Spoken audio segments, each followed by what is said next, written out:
할렐루야. 새벽에도 하나님의 크신 은혜가 우리 성도님들에게 함께 하시기를 주님의 이름으로 축원합니다.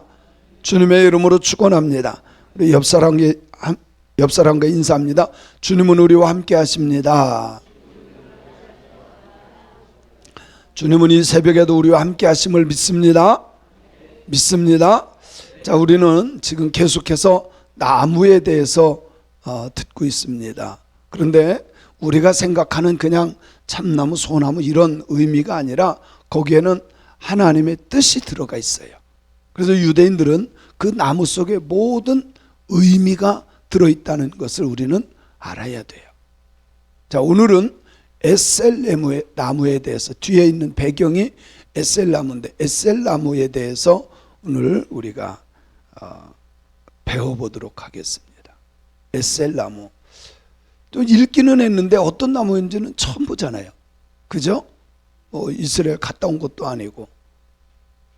이게 에셀 나무예요. 여러분, 그 이스라엘 그 고대 근동 그 지역에, 더군다나 여기는 그 네게부 지역이에요. 네게부 지역이라는 것은 아프리카 애굽에서 이스라엘과 연결되는 남유다 끝 부분, 그런 지역에 이 에셀 나무가 많아요.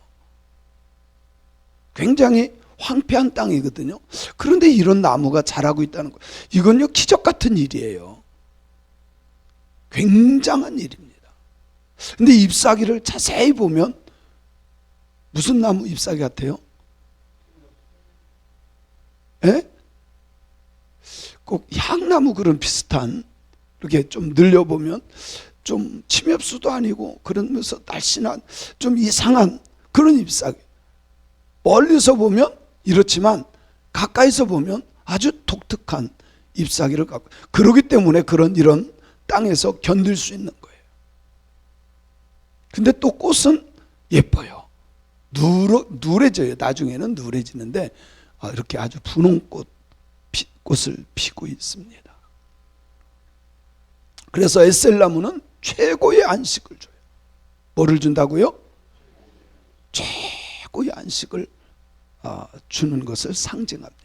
왜 그러냐면 각박한 땅에서, 참 각박한 땅에서 자라는, 그리고 거기에 가면 항상 안식을 주기 때문에 그래요. 그래서 이 에셀나무는요 최고 높은 나무가 한 18m까지 큰다 그래요. 이렇게 크는 나무가 없어요. 이런 나무가 없어요. 그런데 뿌리는 더 깊어. 뭐가 깊어요? 나무는요 잎사귀도 중요하지만 뿌리가 중요한 거예요. 여러분요, 참 전 답답한 게 있어요. 이런 생나무 갖다 놓으면 좋은 거고 조화 갖다 놓으면 나쁜 거고 뭐 그런 말을 해요. 그것도 목사님들이, 사모님들이. 여러분요 잘 생각해 보세요. 꽃꽂이 다 죽은 거 갖다 놓는 거예요. 목 잘라다 갖다 놓는 거예요. 이런 것은 의미가 없어요. 무슨 말인지 아시겠어요? 그런데 아이고 뭐 왜 꽃이 아니고 나무냐, 뭐 이게 뭐 조화냐. 여러분요 그런 게 중요한 게 아니라 내 마음이 중요한 거예요. 이게 고정관념에서 벗어나지를 못해. 그런데 모든 나무는 진짜 중요한 게 뭐예요? 뿌리가 건강해야 나무가 살아요. 큰 나무가 쓰러진 거 보니까 뿌리가 약하더라고.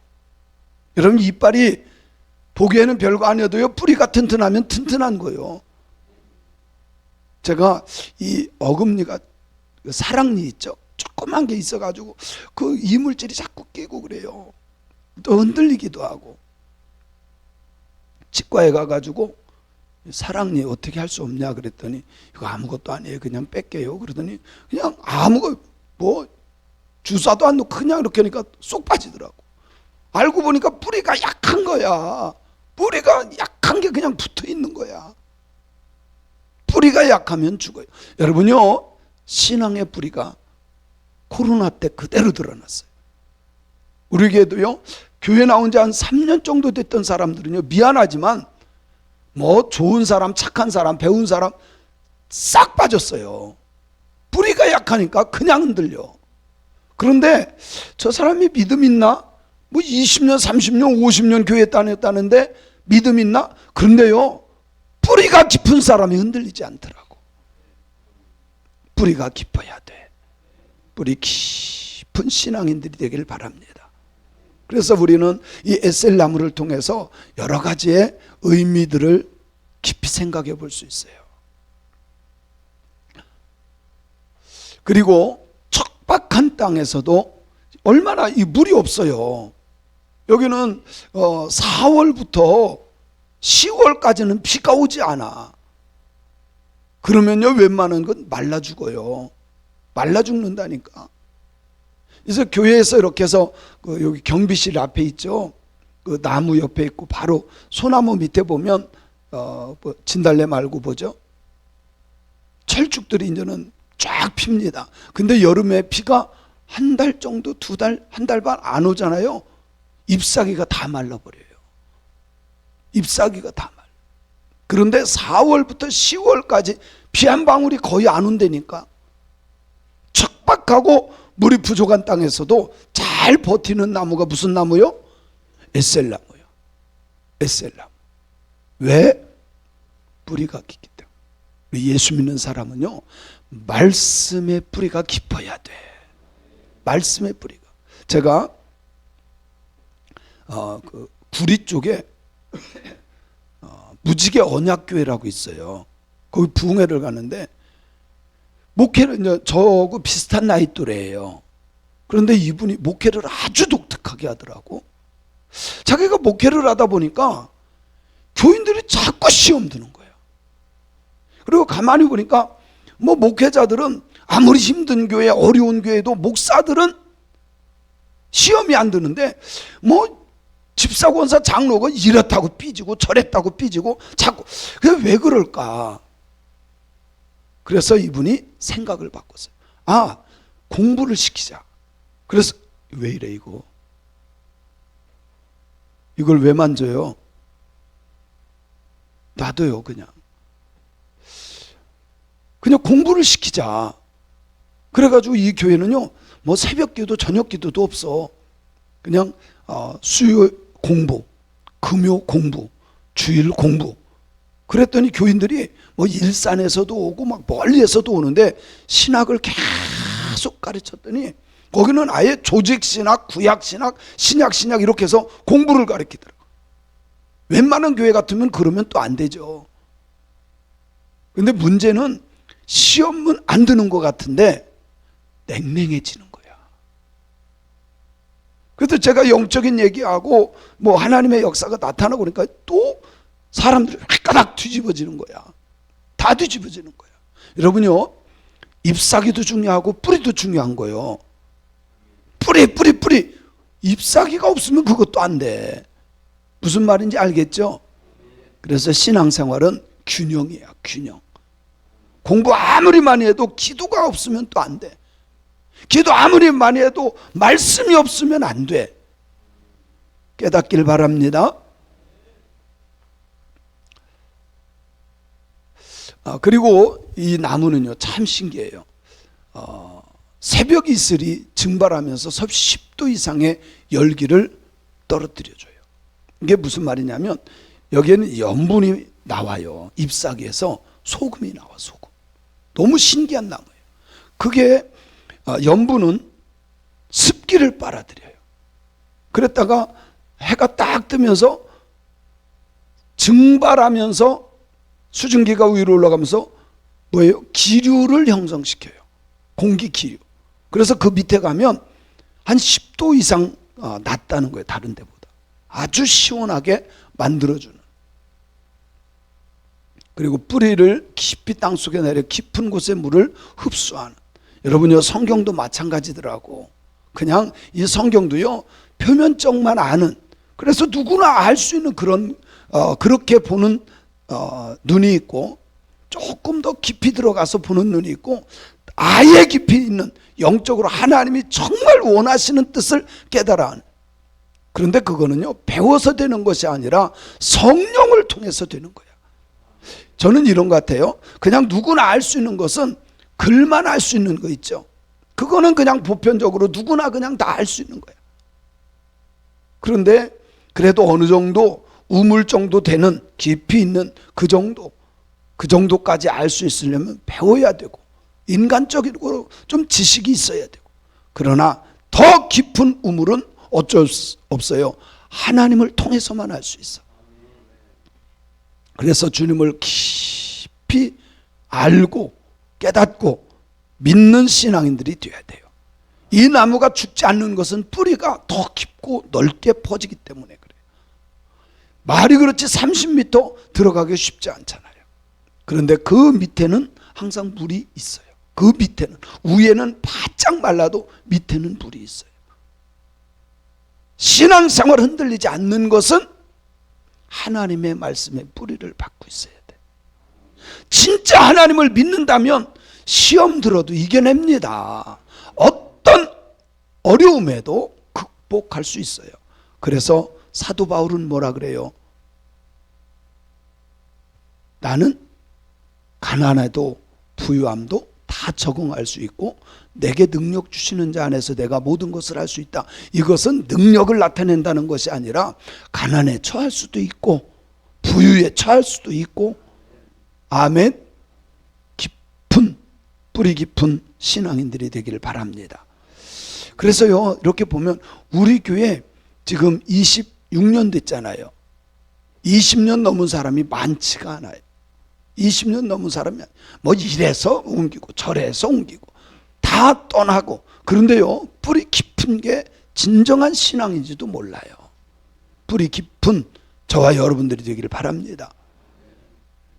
그리고 입이 짜요. 왜? 소금이 나온다니까. 소금이 나와요. 신비한 나무예요. 그래서 나무 속에 있는 특수한 성분이 염분을 분비해줘요. 그 지역에서 얼마나 중요하겠어요. 그리고 성경에 나타난 에셀나무가 있는데, 그 아브라함은 브엘세바에서 블레셋 왕 아비멜렉과 화친을 맺어요. 그리고 에셀나무를 심고 여호와의 이름을 부릅니다. 여기에 의미가 있는 거예요. 왜 에셀나무를 심었을까? 왜? 한번 읽어봅니다. 시작. 그들이 브엘세바에서 언약을 세우매 아비멜렉과 그 군대 장관 비골은 떠나 블레셋 사람의 땅으로 돌아갔고, 아브라함은 브엘세바에 에셀나무를 심고 거기서 영원하신 여호와 이름을 불렀다. 왜 에셀나무를 심었을까? 이것은요, 에셀나무는 영원하다고 하는 의미를 갖고 있고 영원하신 하나님을 의미하는 거예요. 영원한. 이 나무는요, 뿌리가 깊고 어디서 봐도 잘 보이고 오래가고, 그래서 영원한 나무라고 그렇게 표현하는 거예요. 그래서 에셀나무를 심었다는 것은, 봐라, 비골 너하고 아비멜렉 너하고 나하고 약속한 것, 이거는 영원히 가는 것과 같다. 이거 증명하는 것과 같다. 이런 의미를 갖고 있는 거죠. 에셀나무를 그냥 심은 게 아니에요. 누가 봐도. 그래서 유대인들이, 이스라엘 백성들이 요단강을 건너고 나서 그걸 기념하기 위해서 뭐예요? 지파별로 돌을 갖다 놓잖아요. 왜? 기념비를 영원토록 자손들에게, 후손들에게 그것을 알려주려고. 자녀들이 이게 뭡니까? 라고 하면 하나님이 이렇게 해서 요단강을 건너게 한 표시야. 기념비야. 그래서 에셀나무를 심은 것은 하나님과 너와 나와 앞에 이렇게 이거를 심었다. 영원한 약속이다. 변함이 없는 약속이다. 그래서 영원하신 여호와의 이름을 불렀다. 아멘. 뿐만 아니라 성경 보면 여호와의 이름을 불렀더라가 자주 나와요. 아브라함이 옮길 때마다 그런 표현이 나오고요. 또 여기에서도 나오는데, 시작. 셋도 아들을 낳고 그의 이름을 에노스라 하였으며 그때의 사람들이 비로소 여호와의 이름을 불렀다. 이렇게 말하고 있어요. 셈, 함, 야벳이 있잖아요. 그죠? 셈, 함, 야벳. 그런데 셋, 그 아들을 낳고, 셋도 아들을 낳고 그의 이름을 에노스라 짓고, 그때 비로소 사람들이 뭐라고 해요? 여호와의 이름을 불렀다. 왜 이런 표현을 썼을까? 여기에는 의미가 있죠. 어떤 의미입니까? 스스로 우리는 구원받을 수 없는 인간이야. 인간의 한계성을 인정하고 하나님을 찾는 사람들이 됐다라는 거예요. 아멘. 그래 우리는 감당할 수 없는 것들이 많아요. 감당할 수 없는 것들. 기아대책에서 화요일 날 모임이 있었어요. 근데 그 성결교단에 있는 목사님이에요. 저보다 한 10살 정도 아래에 있는 목사님이신데 그분이 어느 날 갑자기 그냥 쓰러졌대. 목사님이. 그러니까 50대 초반이죠. 갑자기 쓰러졌대. 그냥 돌아가셨대. 인간은요, 우리의 힘으로 할 수 있는 게 사실 아무것도 없어요. 우리는 우리 스스로 구원할 수 없다, 죄의 문제 해결할 수 없다는 것을 인정해야 돼요. 그리고 하나님을 정말 찾아야 됩니다. 세상 사람들은 하나님 없이도 살아가는 것처럼 떵떵거리고 살아가지만 하나님이 훅 불면 생명 순식간이에요. 아무것도 아니에요. 그리고 여호와의 이름을 또 왜 불렀냐? 하나님을 찬양하고 예배하고 섬겼다라고는 의미예요. 그래서 아브라함이 옮기고 뭐라고 단을 쌓고 여호와의 이름을 불렀다, 뭐 이런 얘기들이 많이 나오거든요. 하나님을 찬양하고 예배하고 섬김의 의미가 들어있는 거예요. 여러분 뭐 이런 거죠. 이사하고 나서 예배 드리는 가정이 있잖아요. 신방 예배, 뭐 교인들하고 같이 예배 드리잖아요. 다 의미가 있는 거죠. 아브라함이 특별히 그랬어요. 어떤 자리에서도 여호와의 이름을 부르는 신앙인들이 되어야 합니다. 아멘. 자, 아브라함은 가는 곳마다 제단을 쌓아요. 그리고 여호와의 이름을 불렀더라.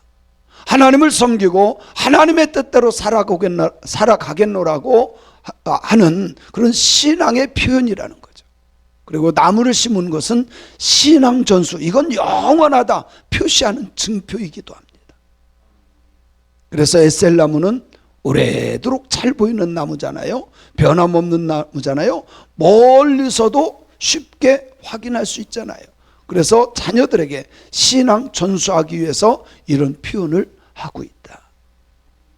그래서 우리 성도님들 가정에 성경책이 이렇게, 저 같은 경우는 막 하도 너덜너덜한 것들이 많아요. 그런 거 어떻게 해요? 버리죠? 저는 안 버려요. 너무 소중해. 내 거기에 땀이 있고 내 노력이 있고, 그래서 그대로 모아놔요. 그래서 청년들이나 뭐 이렇게 후배 목사님들이 오면 꼭 그거를 보여줘요. 나는 성경을 이렇게 막 닳도록, 그게 몇 권이야. 잊어버린 것도 있지만 몇 권이야. 거기에 보면 정말 제가 성경을 보면서 깨달은 것들을 다 써놨어요. 성경책에 다 써놨어요. 신앙전수를 위해서. 신앙전수.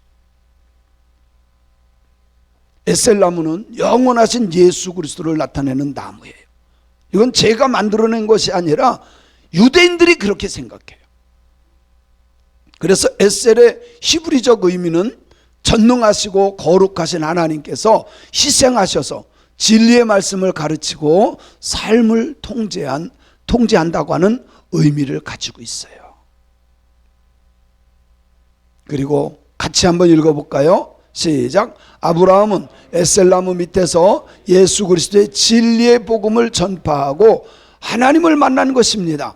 바로 이곳은 맹세의 우물이 있는 곳이며 영원한 생수가 터져 나오는 곳에 에셀나무를 심은 것입니다. 아브라함은 영원한 생수 되시는 예수 그리스도를 만난 것입니다. 그래서 성경 히브리서는 뭐라 그래요? 아브라함은 멀리서 보고 그것을 기뻐하였다 그랬어요. 그게 예수 그리스도예요. 할렐루야. 그런 의미가 있고, 히브리 사람들은, 유대인들은 그것을 보면 알아요. 우리는 모르지만, 그냥 우리는 에셀나무, 그게 어떤 나무야 보지도 못했는데, 근데 유대인들은 그것을 안다 이 말이에요. 그래서 이 나무는요 크고 잎이 푸르기 때문에 사람들의 눈에 잘 띄어요. 광야의 그늘은 오아시스와도 같고, 오늘날 교회가 그렇게 돼야 돼요. 사람들의 눈에 뜨이는 교회, 사람들의 눈에 뜨이는 신앙인들이 돼야 돼. 누가 봐도 야, 저 사람은 진짜 신앙인이야. 저 사람은 진짜 믿음의 사람. 그렇게 인정받을 수 있는, 누가 봐도 교회 다니는 사람. 어떤 사람이 이러더라고. 그냥 아무것도 안, 예수 믿으세요, 예수 믿으세요. 그러면서 못된 짓 하면요 욕먹어. 그래요, 안 그래요? 지난번에 그 친구 목사님들을 오랜만에 만났어요. 그래서 여기 당진에서 만났는데, 만나서 이제 그 한 목사님이 옥수수를 사준다 그러더라고요. 그 이렇게 그 꽃 축제하는 데인데, 근데 볼 게 하나도 없어. 근데 그 한 어떤 사람이 이렇게 조그마한 농장을 하는데 그냥 그렇게 해서, 그러니까 거기 뭐 옥수수도 팔고 뭐 번데기도 팔고 뭐 이렇게 막 팔더라고. 그러니까 먹고 싶으니까 옥수수를 사주려고 갔어요. 그래서 사모님 한 분이 맛있는 거 고르려고 이렇게 했어. 이렇게. 그랬더니 그 아줌마가 그렇게면 물른다고 팍 뭐라고 하는 거야. 그러니까 그 목사님, 우리가 살 거라고 걱정하지 말라고, 우리 10명이 이렇게 모였는데 걱정하지 말라고, 우리가 살 거라고. 그런데도 그거 누르면 우리가 산다고 이거. 근데 그 사모님이 사모님은 그냥 맛있는 거 고르려고 했었는데, 그 만약에 그러고서 안 사면 어떡할 거요? 욕먹잖아요. 만약 그게 예수 믿으세요 그래 놓고 그 막 눌러놓고 안 사고 가면 그거 그렇잖아요. 그죠? 근데 그거를 다 샀어요. 거기 뭐 10개 이렇게 하니까 10개니까 위에 있는 건 다 산 거지. 예수님 믿으면서도요 막 깎으려고 하고 만졌다 놨다 하고 그냥 가고 그러면 예수 믿으라고 한 게 다 뭐요? 욕이 되더라고. 저런 것이 뭐라고. 여러분요, 정말 예수 믿는 사람은 누가 봐도 보이는 사람이 돼야 돼. 야, 참 저 교회는 좋다. 저 참 장로님 참 멋있다. 저 집사님 진짜 예수 믿는 사람. 여러분요, 우리가 말로만이 아니라 손에 놔야 돼. 뭐 해야 된다고요? 그리고 베풀어야 돼. 믿습니까? 저는요 이거를 뭔가 샀는데 이게 좀 그렇다. 그래서 이게 뭐 고가라면 내가 이렇게 하지만 웬만하면 그냥 제가 손에 놔요.